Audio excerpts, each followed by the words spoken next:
அன்பான இறைமக்களே, உங்கள் அனைவருக்கும் அன்பின் வாழ்த்துக்கள். நம் ஆண்டவராகிய இயேசு கிறிஸ்து நம்மை பாவத்திலிருந்து மீட்க இவ்வுலகத்தில் மனிதனாக பிறந்தார். நமக்காக ஒரு மீட்பர் பிறந்திருக்கிறார் என்று இறைவார்த்தை கூறுகிறது.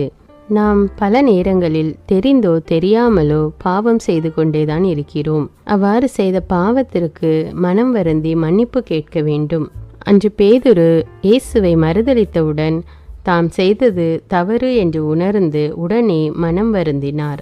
சகேயுவின் வீட்டிற்கு இயேசு சென்றவுடன் சகேயு மனம் மாறி தன்னுடைய பாவங்களையெல்லாம் அறிக்கை செய்தான். இவ்வாறு நாம் செய்த பாவத்திலிருந்து விடுபட்டு பாவத்திற்கு மன்னிப்பு கேட்டு மனம் வருந்த வேண்டும் என்று உணர்த்தக்கூடிய அநேக எடுத்துக்காட்டுகள் விவிலியத்தில் உள்ளன.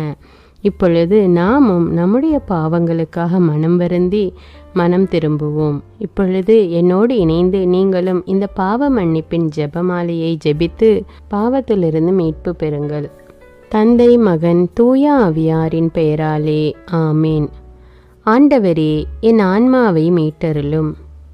நித்திய பிதாவே, உமது ஏக குமாரனாகிய இயேசு கிறிஸ்துவின் விலைமதியாத திரு இரத்தத்தை பார்த்து உம்மை கெஞ்சி மன்றாடுகிற எங்கள் பேரில் இரக்கமாயிரும். என் இயேசுவே, எங்களுக்கு பொறுத்தலும் இரக்கமும் அளித்து இந்த ஆபத்தான காலத்தில் உமது விலையேற பெற்ற திரு இரத்தத்தை எங்கள் பேரில் தெளித்தருளும். ஓ இயேசுவே, திவ்ய மீட்பரே, எங்கள் பேரிலும் உலகத்தார் அனைவர் பேரிலும் இரக்கமாயிரும். ஆமீன். நம்பிக்கை அறிக்கை. விண்ணகத்தையும் மண்ணகத்தையும் படைத்த எல்லாம் வல்ல தந்தையாகிய கடவுளை நம்புகின்றேன்.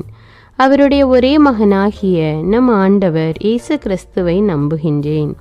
இவர் தூய ஆவியால் கருவுற்று கன்னிமரியாவிடமிருந்து பிறந்தார். பொந்தியு பிலாத்துவின் அதிகாரத்தில் பாடுபட்டு சிலுவையில் அறையப்பட்டு இறந்து அடக்கம் செய்யப்பட்டார்.